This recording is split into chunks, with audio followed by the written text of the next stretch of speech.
Welcome, ladies and gentlemen, to the American Principles Project Christmas Gala.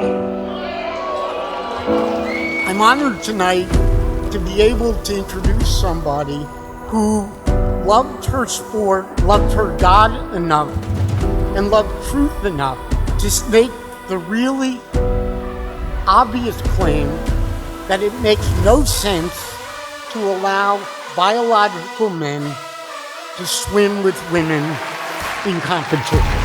Yet we have, I guess, a sitting Supreme Court justice who can't even define what a woman is because she claims she's not a biologist. Guess what? I'm not a veterinarian, but I know what a dog is. That's the silliest thing I've ever heard.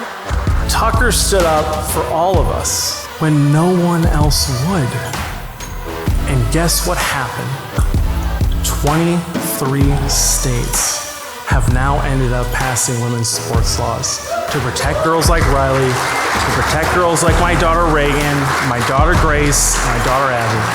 So in other words, they're trying to take everything from you of value, and not through higher capital gains taxes, but through extinction, which is a little worse.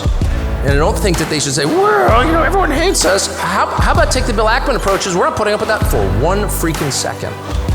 How about zero tolerance for that? Like, no. I was born here. I'm not putting up with that. No, you can't humiliate me. You can't tell my children that they're evil because of the way they look. You can't try to convince my children to adopt sexual practices that result in no grandchildren for me. That's the end of my family.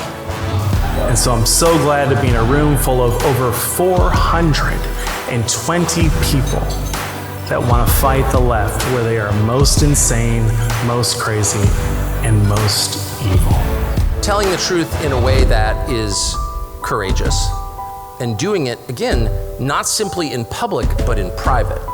I think part of the key is to, honestly, if I'm being honest, become a better person. Like, that's what you need, and I'm not accusing anyone of being a bad person, I'll say that I am. And so this is something that I think about quite a bit in my own life. If you want to be strong, live a life that you are not ashamed of.